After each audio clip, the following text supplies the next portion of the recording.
Hey, what's everybody? What's up, everybody? Starting to sound like the president.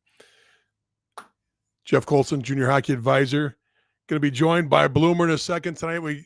It's an open forum. We're going to talk about some of the current things going on, but open forum. Throw your questions out. We're going to go through the discussion group and pick up some of the topics there. Try to flush them out a little bit. At least give our opinions, whatever that matters. Going to be a good night. We're going to have a lot of fun. Let's be lively and let's engage with each other. You got questions? Make sure you throw them on. Let's get rolling.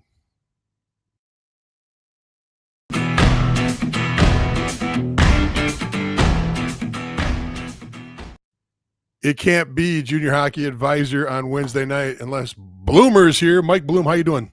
I'm good. Thanks for holding the fort down last Wednesday. Last Wednesday? How about for 2 years? Oh, yeah. Okay. If that's what you want to think. Good to see you, man. Hope you look like you got a little sun. Where have you been? Actually finding my game, man. That's what I've been doing. Finding my game. Course? Yeah. It's probably the best I've hit the ball in 10, 15 years. Amazing when COVID's out of the way, how your body responds positively to things. Yeah. So, yeah. Just changed a little things. I changed my wrist, and I'm starting to cup the wrist a little more on my takeaway, and it seems to be giving me that compression right where I want it, and things are going well there. I'm pretty happy. Now today was weird though, because the wind was so. I got a push cart. I walk, and the wind was so bad that I had to chase my push cart like 4 times, where I'd like set it and I'd try to angle it. I don't have a brake on it, and I'd angle it so the wind, but the wind was horrible. There was a couple of times where I really spanked a driver, and I might have got 130, 140 yards, straight into this wind. It was high wind warnings, so I don't know what the actual gusts got up to, but it was crazy. Not too many people out today. It's like that in Caddyshack when the minister's out playing, and it's the greatest round of his life. He doesn't want to stop. Yeah, I kind of felt like anyway. Are you ready to rock, man? I'm ready, man. Let's do it. We got a lot to talk about. I know. Where do you want to start? I don't know. There's so much so much has happened in the last few weeks. Why don't you start? You're the host. I am?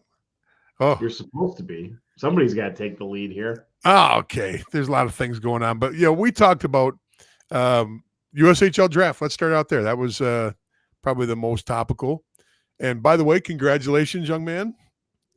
4 of the players you've put into the Lone Star Brahmas are high draft picks in the USHL draft. That's always a good feeling. It's a group effort, though. It's our whole scouting staff identifying. It's our coaches coaching these guys up. Honestly, looking at that phase 2 draft in the USHL, I was kind of surprised how many NA players were drafted. I don't know, like year over year, I haven't gone through and counted them up, but it felt like there was a lot of players drafted this year out of them all. There's normally a lot of players, but I just felt like this was a draft that seemed like the most I've seen in a while. It did seem that way. And you're right. I can't wait till the next few days where I get a chance to go through those numbers and look at them a little bit closer. It did seem that way. But if you think about it, Null's bigger than it was, so you're going to have more kids to pull from that pool. And number two, I think you're going to see less chances taken on the BCHL now, because I think the gauntlet has been thrown down a little bit between the Null and the BCHL. 5 new teams up there. Who knows? The North American Hockey League might actually catch up to 5 new teams here in the next week. The way they're going, what do we have? We're at 4 for the year, new teams for next season. That's crazy. So who knows? It'll be very interesting to see how this plays out. Who are the new ones this week? Elmira was new this week. Yep. My buddy Cody Murphy was just announced the head coach for that team, so kudos to him. Yeah, he was in the Chicago area, wasn't he? Yeah, he actually coached with us at the Chicago Jets for a couple of years, and then went on to coach junior hockey. He actually coached in the USPHL Premier for Elmira, and then ended up coming back to Chicago and running a different program here as their hockey director, and then now is taking over that job. So kind of bounced around a little bit, but young guy, played D1. You know, he's got a lot of coaching years left in that tank for sure. So I know that the Mallards announced their coaching staff, and then we were going to talk USHL, but we kind of moved over to the Null. I don't believe that. Let's see, what are our new teams? Elmira, the Yeah, Watertown, and Water. Okay, so we don't remember them all. It's hard. Three. It's hard. I think there's only three, right? There's only three. There's not four. Okay, there's only three.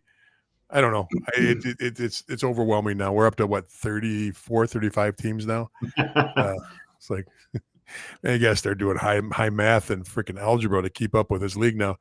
Common Core. Okay, so let's get back to the USHL draft. No real surprises, though. I mean, no, it was a standard draft when it comes to just kind of how it went. But you know, I think although it did seem like in the phase one where they draft the U15s, which was, what is that, all 08s from this past year. Yeah. A lot of tenders now. Like now you're seeing almost the whole first round is tendered players, and now it's getting into the second round also of tendered players, which if you kind of rewind even 5 or 10 years ago, almost barely anyone tendered a guy, you know, and now like it's completely flipped. Yeah, I did notice that too. We probably the last 4 or 5 years, it seems to be the most obvious of the change, you know, where you're starting to see this change. And for those that don't know what we're talking about, the USHL draft, you know, the USHL draft is a little different than the North American Hockey League draft. It's more international. It's got more of a worldwide flavor to it because it's the top league that still allows you to play NCAA, and it's arguably even the top league overall because of the amount of NHL draft picks, and especially high draft picks. And you know, back up if you think you're going to say, well, it's because of the National Development Program. No, even if you take the National Development Program out, the amount of draft picks that go into the going to the NHL are extremely high and compete with any of the OHL, the Q, or the W up in Canada. Especially when you segregate those 3 leagues alone. If you count them as all one league, yeah, they're great, you know, but they're not as good as all of major junior hockey up there. So it's interesting though. I think that the USHL has definitely made its mark and has put itself in its place. But what else you got to say about that? There's comments coming in too, so we can jump on those. Yeah,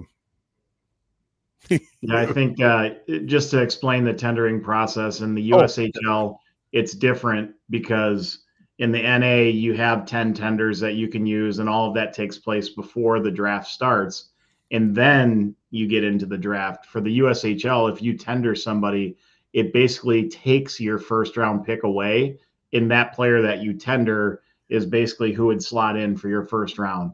So some of the teams that had both their first round and their second round kind of taken away, like if you were following the draft through their platform, it would just say tendered, and then it would go to the next team. The teams who had that in the second round tendered 2 players, so it took their first and their second round away from them. But to the team, you know, that doesn't matter because they're getting a player they want. They're taking that player out of the draft so they don't lose them. Yeah. Obviously, the player wants to play for that program, so it works for him too because he's not going to get taken by a team he doesn't want to play for or doesn't prefer to play for. So, you know, that's something that's different. The other thing that I think is different in the USHL is you'll see kids who either played for the U.S. development program that, you know, have a late birth date and they kind of age out of that USA program, but aren't going to school yet. And you see some USHL teams take flyers on those kids. Yep. There's only a few of them, but some of them even that are committed to schools, they'll still draft them, right? Because they might have some inside knowledge, like, well, that's going to be a tough roster to make. They're not going to fit in there. It's an Ivy going league into their senior year. right. They're not old enough to go into college, so that's why they're taking them. And then the other thing too is you'll actually see kids who were playing in college already get drafted. Maybe they didn't have a good situation where they were at, and they're looking to play another year of juniors just to kind of reset and maybe recommit somewhere else. So it's a couple different things that are different than what you see in any other draft. Thanks for the save on that, because I've got a flickering monitor to my right, which just keeps every 3 to 5 seconds it goes black. So I went blank when my screen went blank, and I appreciate you covering on that. Are you like Ron Burgundy, where you can only read off the teleprompter? I'm worse than Ron Burgundy. Yeah, so that's the USHL situation. A tender there means much more than a null tender. Not that null tenders aren't important; they are important. But if you're tendered in the USHL, it's kind of like putting a franchise tag on a pro athlete, where they're basically already slotting you in and saying you're the man. Right. And usually it's with one of the top 5 players in North America or in the world. They're that good of players that usually get pulled into that position. So, but now other teams are starting to realize that once you take that kid off the board, that's the number 1 overall draft pick, that if there's a real solid number 2 choice and the number 2 team likes them, they're grabbing him and pulling him off the board too. And so number 3, they're like, well, hey, we didn't want him anyway. We like him. So they go and grab. And so all of a sudden it's trickling down into the whole process, which is perfectly fine. There's nothing wrong with that. It makes the draft faster too, because you got less kids to worry about it, in the draft process. So, but tenders aren't the same as in the null. The numbers in the null are, it's much more tender heavy in the null, and the tenders, you're actually, for those that don't understand the process in the null, you're trying to take a few home run swings, but you're also covering your bases with safe players that are quality safe players when you tender. So you'll see a tender that might be a kid that might be borderline USHL, or even a USHL player that you think maybe you can, find a way to keep him on your team. But at the same time, you've got safety too. Just the draft in the North American League is the same way too. You're squeezed there. You're sandwiched in between. On the top end, you've got the USHL. Some would argue that you're fighting the BCHL, which is true, you are. But on the bottom end, you still got prep, and you've got tier 3, and you've got to kind of watch all worlds and try to pull from all areas. And the spectrum in between is your U16s and your U18s and other quality junior programs out there. So it's a hard game, Mike. It's once again, kudos for you, man. I think you're not giving yourself enough credit for, what has been accomplished there, because it's rare that you see 4 USHL picks coming off one null team. I mean, I don't remember. I don't think even Lone Star, who's always one of the top teams in the league, I don't think they've ever done that before, have they? Not in the years that I've been there, but we've also had a much older team every year. So I think where that comes into play is either the USHL limits how many 20-year-olds can be on a roster, or our guys, for the large majority of the roster, were age outs. Yeah, that's true. That's true. We didn't really have that opportunity, but some of those Minnesota NA teams like St. Cloud and, Bismarck and like those teams, they take a lot of Minnesota kids to begin with. So a lot of them do get opportunities in the USHL. So I have to go back and look, but I'm sure there's other programs that have done something similar. Yeah. That's still a high number. It's still high. Obviously we feel great about it. And, good on those guys for continuing to put in the work and develop. And it's bittersweet though, because, I guess it's like building a AAA roster in baseball. You do a good job. You put a good core of young players together, and then all of a sudden, they all get called up at the same time. You're like, yikes, Yeah. not fun on that side. But you're right. It's good to see the players move up.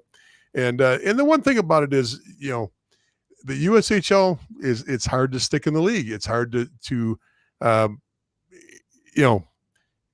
it's very, very common to see a player go up and get 5-10 games. I guess it's the same thing with the null to tier 3. You'll see a lot of guys that get a chance to go up and they play 5 or 10 games, and then they filter back down again because they're on that bubble. They're on that fine line between the two. And so, anyway, then you get into play too, where it's like if you're a third or fourth line player in the USHL and it's got to change the way you play to stick there, or you're a top power play guy and top 3 to 6 on your team, if you're already committed. In most cases, these guys that got drafted in the USHL, they're already committed, so it might be better for them to stick where they're at and continue to have really good success and not turn themselves into a grinder or whatever. That all will play itself out. They could very easily get into a top role there too, but we'll see as it goes. I think it's time for us to do one of those broadcasts again about where you should play. Should you play?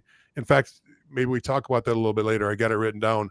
Do you play at the top level or the right level? One of our members on our discussion group put that down. I'm stealing that comment because I thought it was really good. Is it best to play at the top level or the right level? And maybe later today we can get into a little bit of that. Let's check the board, see what's coming in here. Troy says, my son attended a null combine and did real well. Was given an invite to a null tryout. He's 18 years old. Should we entertain the invite? That's a loaded question. Mike, jump into that first. I'll be glad to jump in too. Yeah, I mean, well, congrats first for attending the combine and doing well and getting opportunities afterwards. Oh, congrats. Hang on that. Congrats. Hang on. Nice. I'm glad that was readily available for you. I was on top of that. You're pulling strings. I didn't know what was going on over there. I'm in a manual studio. I've got, a little plastic clappers. I got to pull the strings on them, Yeah. Going back to the question here, as an 18-year-old defenseman, I would 100% entertain, I don't know how many events, or pre-draft camps or main camps or what it was that you got invited to. But, I would definitely follow up with those different teams and, kind of see, what they thought. I'm sure they had a little bit of something when they, invited them to that next opportunity. But then I would kind of look at those rosters too and see how many kids are aging out and kind of get a feel for what the openings might be. Because if you've gotten multiple offers, you want to you don't want to do all of them, but you want to kind of figure out, if I'm going to do one or two, which are the two teams that I'm going to go and attend those events for. Yeah, and especially too on this too, if you get an invite, and you didn't state if it was a main camp or a pre-draft. If it's something right around now, it's pre-draft. Some programs in the null are very, very serious about their pre-draft. And, I had a couple players this week saying, hey, can you make sure I get an invite to your main camp? Texted me because I talked to the players earlier in the week, earlier in the season. And I said, it really doesn't work that way. I said, we've got pre-drafts coming up. We have 2 of them. We have one on the East and one in Chicago. And until we get through that and see who we're inviting from the pre-drafts, and this player opted not to go to the pre-drafts, so he's going to get in line behind those players that we invite there first.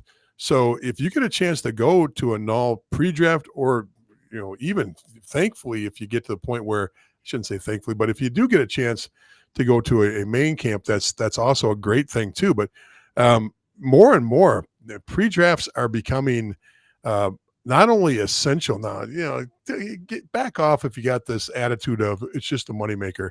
Well, guess what? Hockey skates are moneymakers. Sticks are moneymakers. Selling popcorn at the concession stand are moneymakers. This is a business, okay? They're all moneymakers, and that's the way things work. But it's still quality, and it's still ice time, and it's still exposure. And it's becoming more and more essential to build a roster, to use these camps to fill a roster. I would venture to say soon we'll probably see teams doing maybe 3 or 4 pre-drafts to find players and to find the right players. So I wouldn't poo-poo anything with a pre-draft camp. I think they're extremely valuable.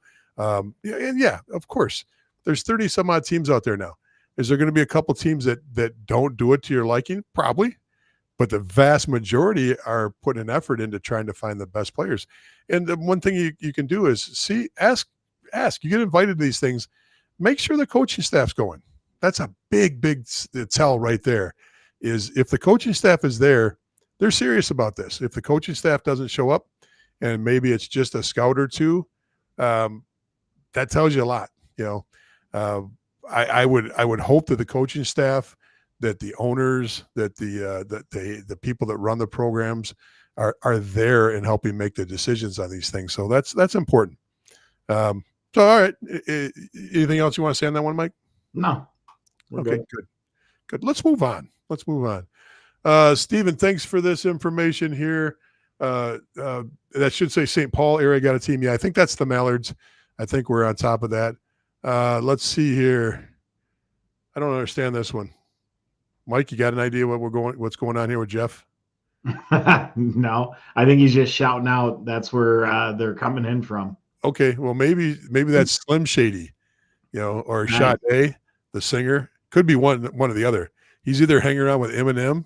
He's got a little Slim Shady going on, or Sade. I don't know how she spells her name, but one way or another, Jeff's having a good night.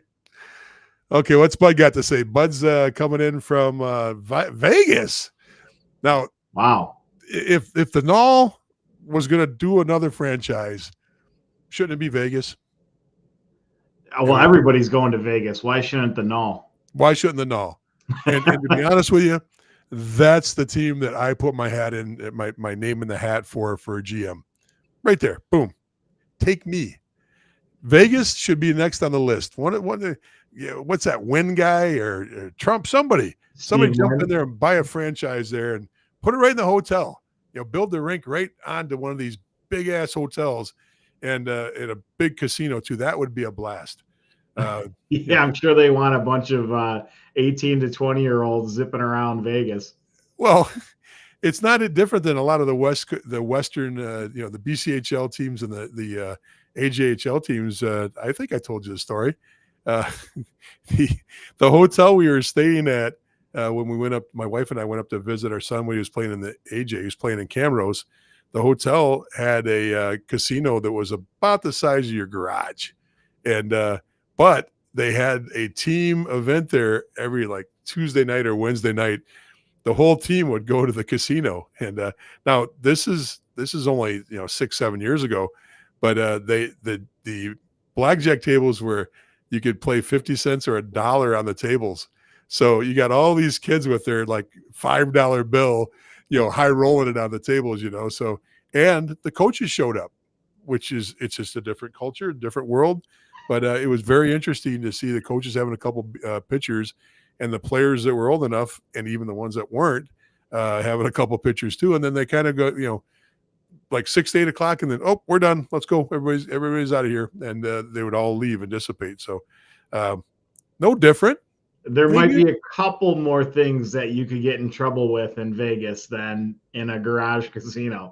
Yeah, there might be, but you'll have to fill me in later on those, because I'm really not sure where you're going with that. So, all right, I would put a little track, like a applause track on something like that, but I only know how to use the applause one. And what I don't know on this is, what the hell is a glockenspiel? Is that an instrument? I have no idea. Should I hit the button and see what glockenspiel is? No. Yes. Oh, nope. Never to be done again. Wow. That defines you right there. You are a glockenspiel. If I've ever heard one. That glockenspiel sounds German though. It sounds like it should be more hefty, Javo or whatever. Anyway, okay, let's get back on with this. Let's see where we left off. Okay, Bud from Vegas. Love that. Now we're on. This one's yours, Mike. Brian and Lori from Columbus, Ohio. Both played for, oh boy, Is that the Okay. Ohio State club No, in the we 90s? didn't see that one. That one didn't, it didn't Oh come boy. up. Okay, now hold it. You got to help me out here. Is the OSHL Ohio State Hockey League? Is that what that's got to be? I would imagine. I'm not familiar with it either. Yeah.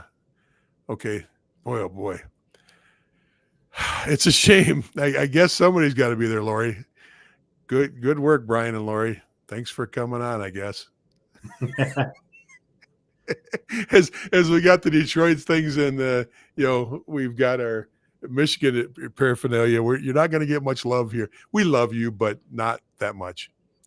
Okay, here we go. This one. I'm a 05 USPHL elite player who wants to move up to the Premier or Junior B level. How do I do that? We've got about 250 videos online that help you with all the different things you can do to market yourself. But you got to get yourself out there and be. People have to know you want to go up. The biggest fallacy, and this is a perfect one. Amado, is it Amado? Amado Buford, like Buford T. Pusser. I like Burford. I like Buford. Remember Buford T. Pusser? What was that? That's before my time. Oh, come on now.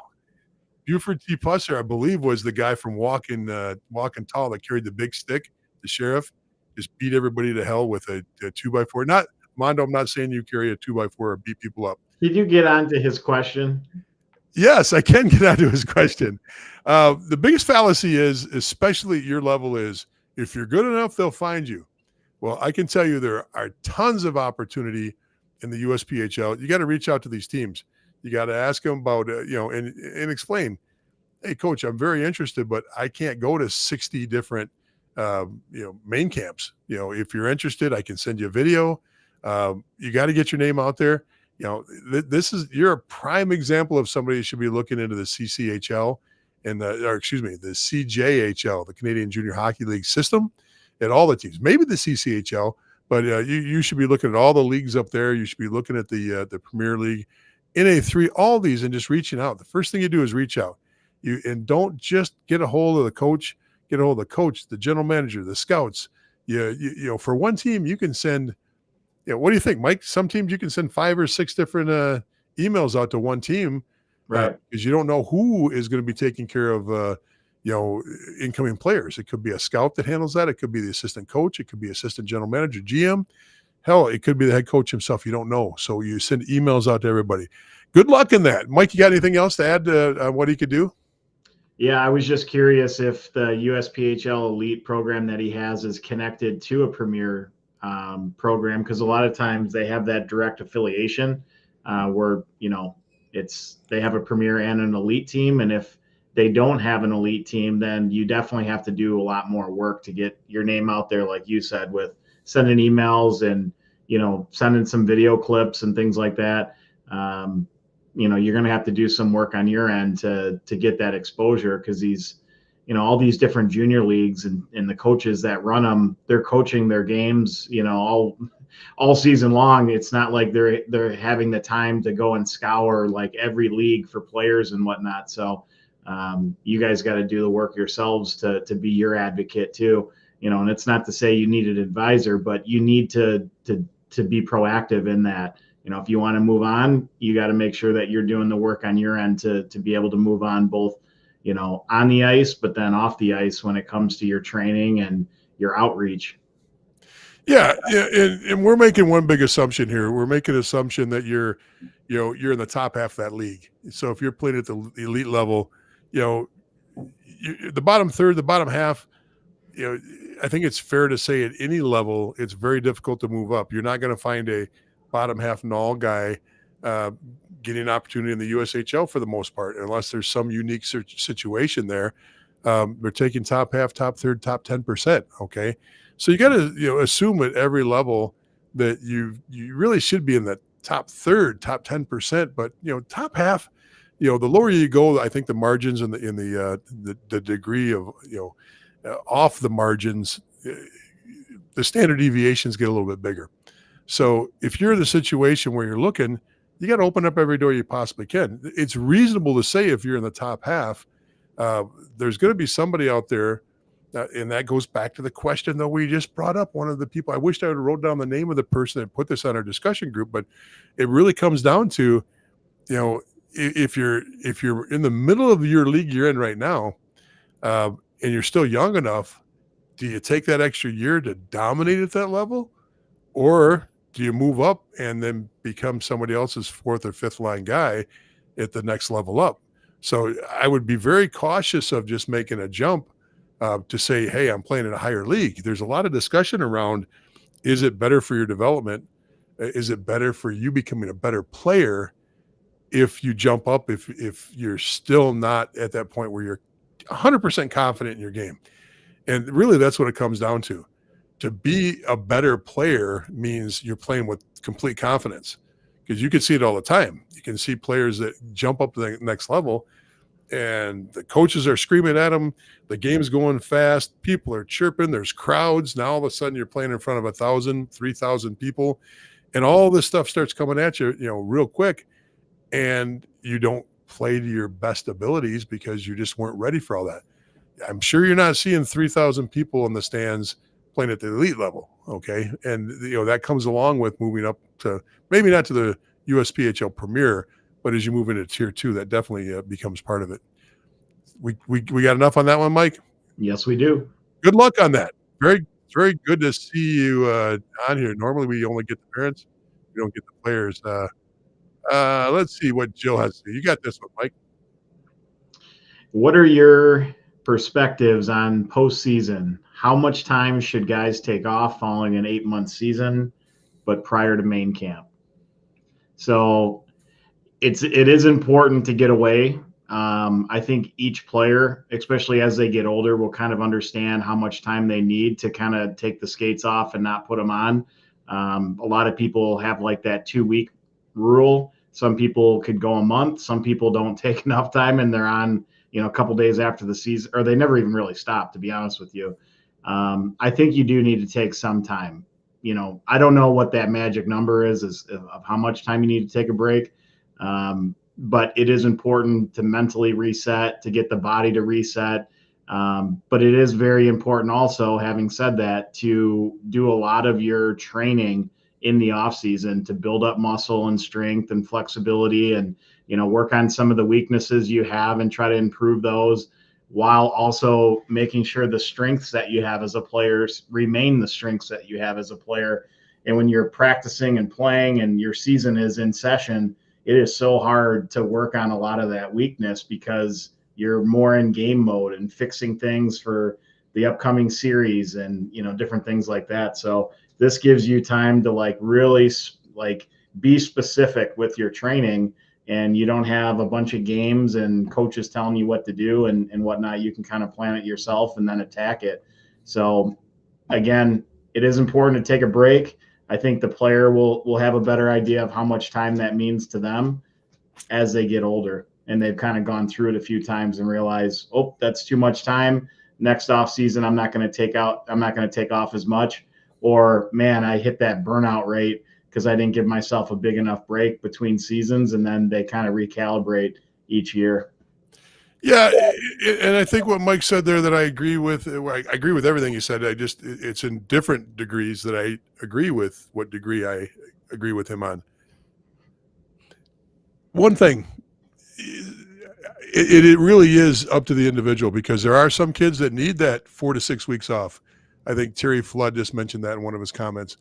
There's other kids out there that, one of my 2 players, 1 week, and they were ready to go again. I mean, they just fired up and couldn't wait to get back on, wanted to hit it hard lifting, wanted to hit it hard on fixing all the things that they thought were their weaknesses. And you really couldn't stop them. There was no formalized stuff. My daughter, who is an NCAA champion when she played, as soon as the season was over, she could care less about training again till midsummer, but she wanted to play in a 3-on-3 league with the guys instead of the girls.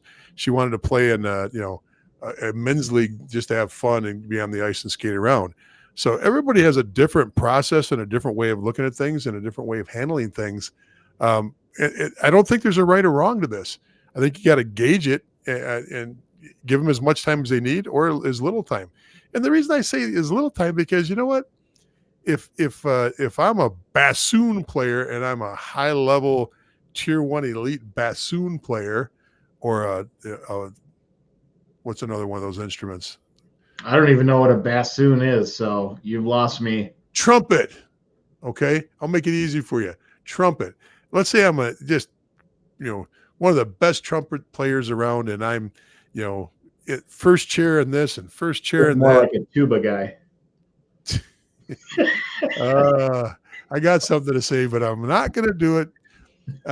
Anyway, I don't think they take 4 to 6 weeks off. I think if you play the trumpet, you play the trumpet and you practice it all the time. Maybe they take a little bit of time off here and there, but if I'm a guitar player, you don't hear, any rock stars going, hey, every summer I put down my guitar for 4 to 6 weeks or 8 weeks or 3 months. I didn't play it in the summer because I needed time away from it. I don't think that's the case. I think you should do other things, but I just don't know if you really need to get away from it as much as you want for everybody. Some absolutely need it, but it doesn't mean you can't play other sports. I know many of the athletes I've dealt with over the years played baseball, played lacrosse, played soccer in the spring and summer, school sports, non-school sports. They were into water skiing. They were into anything you can think of, golf, tennis, and they still went into the rink 2 or 3 times a week and kept up with their conditioning and their training and their weightlifting. So it's relative. That's all I got to say. It's relative. We good on that one? Yeah. The full contact guitaring. I want to see that. Okay. Now I got called out on this. Buford T. Pusser was played by Jackie Gleason in Smokey and the Bandit. Okay. So who is the guy that played in Walking Tall? Mr. Dave Kennedy coming in with the big answers here. The Rock. Okay. Well, he played in the remake of it. The Rock did play in Walking Tall. That's my era. But I got to know what the character's name was. I thought it was something like that. So anyway, that's it. Hey, did you see what Terry put on here too? Terry I can't see anything unless you show it. There, I just did. That's why I said, did you see what Terry put on there? It's right there. Terry says that Las Vegas has a junior team. Must be a tier 3 team. That's good. DC that's maybe. Great. Yeah, that's good. But I want an all team there. I'm not going to apply for anything else except for an all team. And most likely now that I've put this out there to the world, I won't even have to apply. They'll just say, "Hey, if you're in Vegas, you've already got a GM ready to go." So, sorry for the rest of you. All right, I'm assuming that Armando, Jesus, do have a premier team. Oh, he's answering you. Remember when you said it? Amanda, sorry, Armando. It's just a different name. I'm not used to it. Okay, let's see what else we got going on here. Trent says, this is good advice here. Most websites have recruitment forms online as well. Absolutely. Yep. Absolutely. Use whatever sources you have. Terry's going to put something on here that says the physical demand between instruments and hockey is a bit different. Oh, but it's all mental. Okay. All mental. One aspect. Yeah. Yeah. You know how hard that all that vibration. Oh my God. The fingering. Move on. Okay. This one's yours and it's up on the screen for you. Yay. Are there really that many hockey people who can afford to pay full freight at prep schools and boarding schools? Or are there more aid or scholarships available than it appears that I'm aware of? By the way, thanks for the help with my questions last week. Okay, you want this one or want me to take this one? You're the prep school guy. You take it. Yeah, well, see, yes, there is quite a few people that can afford to pay, top freight. But remember, prep schools have legitimate academic and athletic money they can give to students if they want them to come in and participate in sports or in academics, whatever the case may be. you can actually find a lot of prep situations now that will fund, part or all of your costs. Uh, that's the way it is. East Coast preps, there is money available at those schools, and you'll find a lot of lower middle class families uh, that can afford to go to prep school because of the packages that are put together for them. Uh, I am not an expert on the packaging. I'm an expert on what the players are like at those levels, what type of players they have, where those players go. But I can tell you that there's absolutely opportunities there. You just have to make yourself known to be available to play at those levels. You got to reach out and say, because everybody assumes that prep coaches uh, recruit every single player. Of course, they're out there recruiting, but they can't see everybody on their roster. If you're really, really a big, strong prep program and you're one of the top programs, maybe you do have a roster that's mostly people you recruited. But then again, there are lots of teams out there that the parents and the players reached out to them and then found a way onto the roster. So let's set that aside a little bit and talk about the ability for even juniors and money for juniors. And we talked about this probably a month or two ago, Mike. I can't remember exactly when. Don't forget, technically, teams can't give you a deal to be on their team. In other words, they can't say our tuition is $10,000, but you only have to pay $5,000, or you only have to pay $2,000, or you don't have to pay anything. There is one way to get around that, is if you take a job with the team where it's a structured job. You're working 20 hours a week for the team. It's legitimate work, and they offset the amount of hours to what your tuition is, and you could work it off at a reasonable rate. So 10, 15, maybe even $17 an hour. And if you're working 10 hours a week, you can get $170 taken off your tuition every week. If you're working 20, you can do the math on that, $340. But the thing about it is teams are technically, by NCAA rules, not allowed to discount for one player without offering it to every player. Now, do people skirt this rule all the time? Absolutely. Is it right? You be the judge. Like I've told people all along, I'm the last one that's going to ever try to take advantage of something like that, because I'm the one that'll get caught. I've always had that black cloud when it comes to, the devil on this side, the angel on this side, and I listen to the devil, and that's all of a sudden when the lightning bolt comes down and hits me. It might miss everybody else, but it's going to hit me. So I don't believe in utilizing those shady deals. Let's just face it, they're shady deals. Some people will disagree with me and say, take advantage, whatever. That's your choice. Go ahead and do what you want. But there's always some deal out there. And, that's my thought on that. Yeah, I think it does happen probably more than we know. And, the reality is the NCAA has so many other things that they're trying to, especially in this NIL world, they're trying to handle all these different things, that going after a random team in a league that they really have no concept of even what it is the last thing on their minds. But to your point, if they ever decided to do that, you can get in a lot of trouble for doing that type of thing. Yeah. One of my wife's professional workmates, or people that she associates with, colleagues, maybe not a colleague, not that strong, kind of cohort, maybe. Yeah, I'm kind of liking that a little bit better. Anyway, their spouse, they're all attorneys. My wife's an attorney, but the spouse works for the NCAA, and I've had several conversations with her about this situation, and she just throws her hands up and goes, it's something we're not going to tackle. And she works for them, and she's one of the people that dives into these issues on things that they consider to be more of a priority. And so, yeah, you're probably going to get away with it until it's me. So, the time I decide to do it is when all of a sudden the NCAA says, hey, look, we've got resources now. Let's go after him. So anyway, this is the important part. Look at this. Dave Kennedy comes through. Joe Don Baker played the sheriff in the original Walking Tall. The movie is based on Buford Pusser. Okay, at least I was right. I appreciate that. Maybe I said Buford T or P, but it was Buford Pusser. You combined them, but you got Buford right. And I got Pusser right. Oh, okay. I can't remember. Terry's just jumping in with both feet in the water tonight. Las Vegas Thunderbirds USPHL Premier. They just moved to the Silver Knights rink in Henderson. Oh, we talked about that the other day. Yeah, I did hear that. That's right. Yeah. And forgot about that already. It's just too many teams making changes this year or added in, and I can't keep up with it all. So, okay, Dave Kennedy asked the question. Thoughts on the CCM Showcase in Denver this Memorial Day weekend? Ooh, okay. Go ahead, Mike. You go first.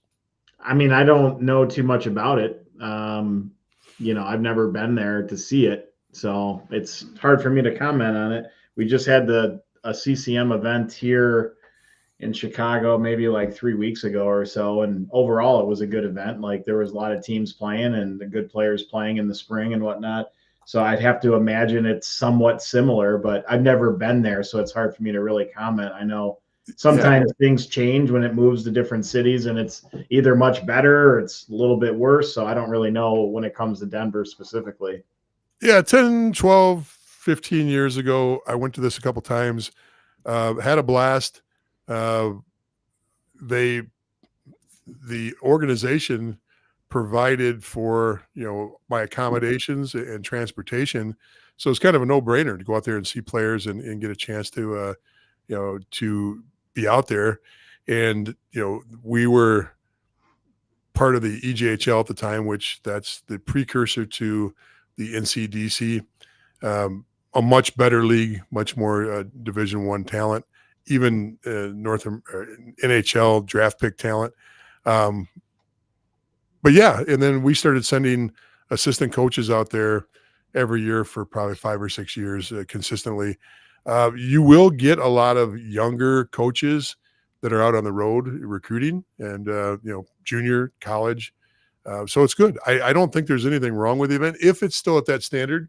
And some of you that may have been to the event recently, you can tell me if they still have a lot of coaches that come to the event. I want to say 25, 30 coaches from juniors and from colleges were there. And then more would come and watch, but actually participating where they're a part of it, the number was pretty high. So there you go. Hey, you got your fan. There he is. Yeah. Maxfield. That's our guy. That's right. See what we got here. Will you be in Blaine next weekend for the Robertson Cup and Prospect games?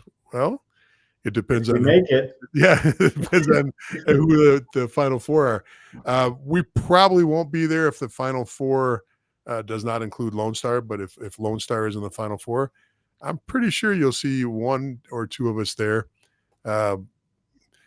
Mike usually does not like to go anywhere unless I'm there to hold his hand, to make sure he gets up on time, eats right, all the things that need to happen. So there's a good chance. We'll be there.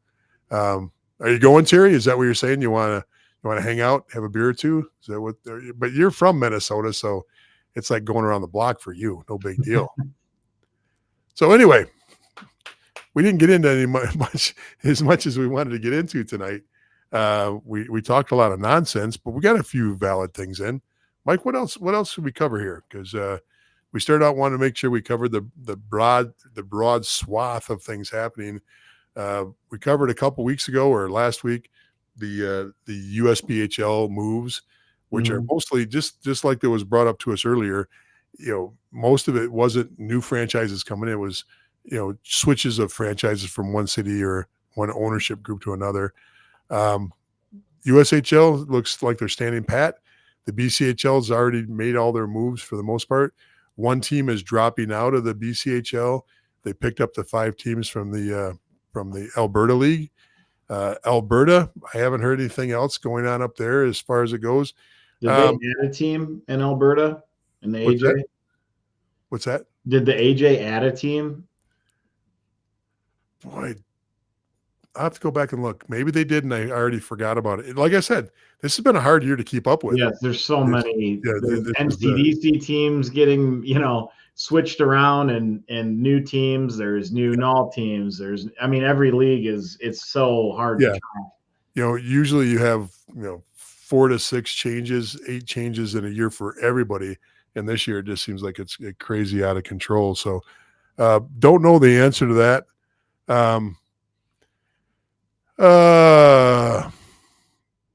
I mean, a couple things we haven't talked about. We're down. Everybody's in the playoffs for the most part in their seasons. If not, they're already done. The USHL is down to the championship series. It's Dubuque versus Fargo, which is two of the premier teams in the USHL going against each other. So that starts this weekend. You got in the NA. Basically it's the division championships for each of the divisions. So most of those series are at least 2 games in by now. A lot of them are, 1-1 splits so far, including the Lone Star Shreveport matchup. So a lot of really good hockey for people that enjoy junior hockey to be able to watch at this point. Which is cool to see. It all just happens at the same time, where it's like the games are Friday, Saturday for the USHL and the NUL and all the different divisions and everything. So it is hard to watch multiple games because they usually start at the same time also. But it's fun to track. I'm always on the Game Center on either the USHL app or the NA app and just kind of following scores as they go. And how do you watch all that hockey and still get the chance to watch your Dancing with the Stars?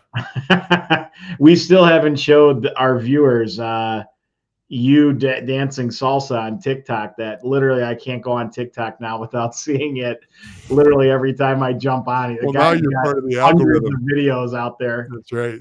You and your algorithm. It doesn't look a bit like me. It looks like Tony Soprano from The Sopranos. And why you think I look like him, I have no idea. The guy's bald. I still have hair. Okay. That guy's You're bald. focusing in on the wrong things for how the resemblance occurs. That guy is, I mean, I'm a thick boned guy. That guy's tubby. Okay. There's a big difference. You can't move like him. You can't move at all like him. You don't know that. I know that. I've seen you maneuver. I got stories about dancing, man. Yeah, that guy's still doing it. And he's flawless. Well, that's true. I got to give the guy credit. You're in your 40s or 50s and you can still do the jitterbug. I never could do the jitterbug. I didn't even know what the jitterbug was until you started sending me that crap. Quit sending it. Okay. It's beautiful. Shreveport and Lone Star. Didn't we just have this conversation last year? It doesn't seem like that's a conversation we have a lot as far as the finals. They're always playing each other. It's ridiculous. And it's like and it's a bloodbath. It's a battle. Yeah. It's every division is good hockey, but if you want to see 2 rivals, probably. Well, in the North American Hockey League, there is no better rivalry than those 2. This is the Ohio State-Michigan rivalry. It's just Louisiana and Texas, and they're boom, they're going at it and clashing. But there's so many underlying stories. Remember, the 2 coaches played with each other for years in the pro league that was in Shreveport. The general manager coached the Shreveport general manager coached these 2 coaches. So there's a tie there, and the rivalry's deep on this. And, all the fans know the 2 coaches as far as their heritage in, pro hockey in that area. And Dan Wildfong's jersey, the Lone Star coach out of Dallas, his jersey hangs in the pond. He's got his number retired, and it hangs in the rafters there. So it's just, it can't be any better than this if you go watch hockey. And even on TV, you can, both teams have really good announcers. I do give the nod to Chet out of Shreveport. He adds a flair and a flash that it may be the best in the null. Lone Star's got a great tandem that works their games too, but he's got things that come out of his mouth that it's just fun. It's just fun. It's a good I like rivalry. whenever things get a little tense, I always hear him. Uh-oh. Yep. His uh-oh call is always Yeah. it gets me laughing. But Uh-oh. they do things there with their. He's practically part of the traveling staff, a lot closer than I've ever seen with any other team. He's on the road with that team every time they go on the road. He's in the level of professionalism. He's doing interviews the whole time he's on the road. They do a press conference once a week on either Monday or Tuesday, and he runs the press conference, and it's just really cool. So yeah, there's a lot of things there. Let's get through a few of these, and then we'll jump on.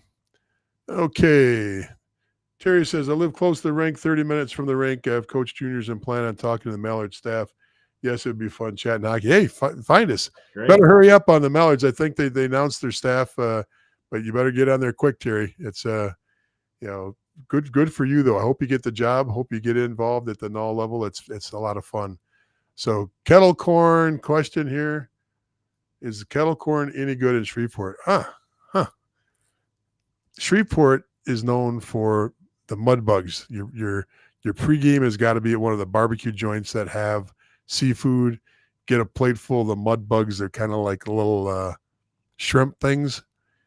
We did it when we were down there when my son was playing down there. Yeah, I don't know about kettle corn. I don't know if I've ever tasted kettle corn. Mike, are you? There's somebody. Yeah, I've had kettle corn before, but I don't even know what it is. That's usually at the carnival or something, isn't it? Yeah, there's two teams in the NOL South that always go back and forth on the kettle corn. I think it might be Amarillo and some of the, I don't know which of the teams in the South. There's one that's known for the kettle corn. That's like their calling card, but I think it's one of the teams in Texas. It's not Corpus. It's either Amarillo or I don't think it's El Paso. I think it's Amarillo, to be honest with you. I've been at all those rinks. I couldn't tell you because, that if I get anything for a snack, I'll get a bag of peanuts and, sit there and shuck the peanuts like I do at a baseball game. But normally, you go to the coach's room because you want to get free stuff, and they usually don't have kettle corn in there for the free give-me's, So anyway, sorry we can't help you on that one, Matt. All right, this one's a good one, and then we're going to start wrapping up here. Of players you've moved on to NCAA Division III, what average scholastic scholarships do they get? Mike, you want to go, or do you want me to take this one? Yeah, go ahead. You obviously owned a junior team, so you probably had more players that you personally helped through this process. So it really is contingent on a couple things. In-state, out-of-state. There's two different packages. Remember, in-states, for most programs, your budgets, your academic budget to go to school there per semester is going to be drastically less. But academic scholarships come attached mostly to a couple things. One is that out-of-state kid can get money from schools because they want, a lot of schools are looking for flavor. They want kids from all the states and Canada. So if you're adding flavor to the school, a lot of times there is a special grant or scholarship for out-of-state people. It's open to all students, not just hockey players. But at the same time, there's academic scholarships. There's the Dean's Scholarship Program. There's the Presidential Scholarship, whatever they're going to call it. And that is contingent on, in most cases, right to the grade point. So if you come in with a super high grade point, you can get help. I can tell you, like, the SUNY system, which has got a lot of great hockey programs in New York, State University of New York, SUNY.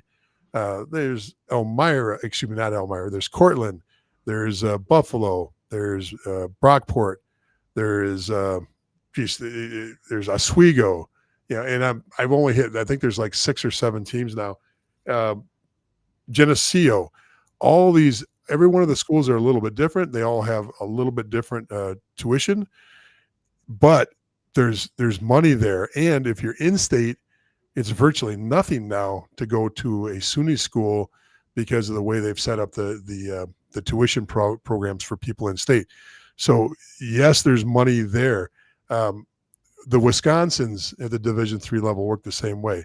It's not uncommon if your tuition is 14 grand as an out-of-stater in Wisconsin, if you got a decent grade point average, they'll take $6,000 or $8,000 off of it with a president's award or whatever they're going to call it. So there is definitely money out there. Lower the lower your grade point, you still might get, $1,000 or $1,500. But boy, oh boy, this is where that grade point comes into play. And if you keep your grade point up, and you don't necessarily have to be an honor student. You don't necessarily have to be somebody that's got all AP classes. But if you keep the grade point up, that's that qualifier on that ladder to get you up and get more money. They're usually, all these types of schools are usually really good with grant and aid.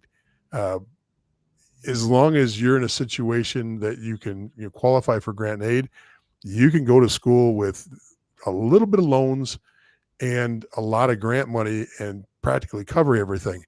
The other thing too is the higher end private schools, they can be extremely liberal too, because I've had many kids go to an East Coast school like a Hobart, go to an Elmira, go to a school.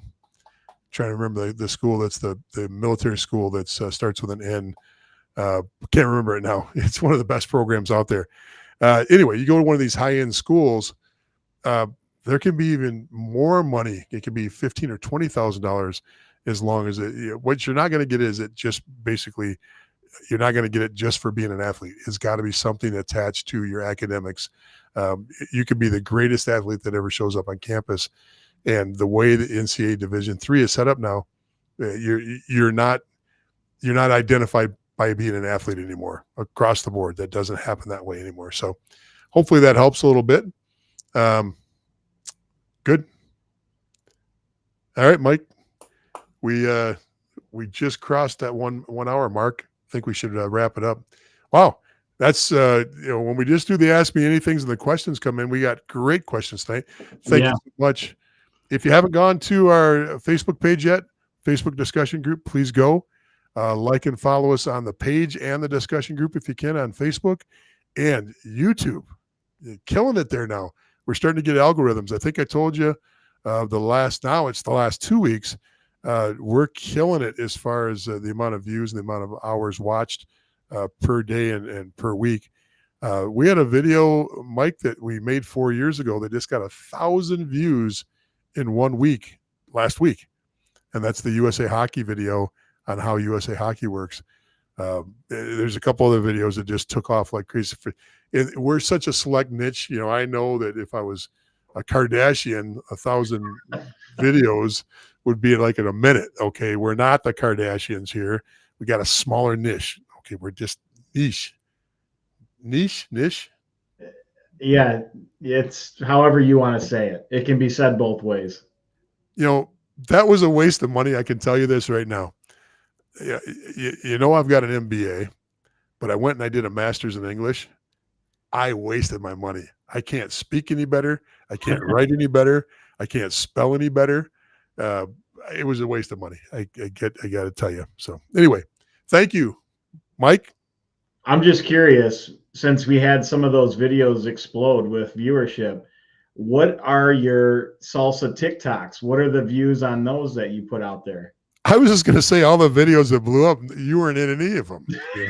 That was amazing. That does not surprise me. You might not have made the algorithm, That doesn't surprise me. No, we'll show the salsa thing so you can get that out of your way sometime, but we're not going to do it tonight. You got to bring it up every time.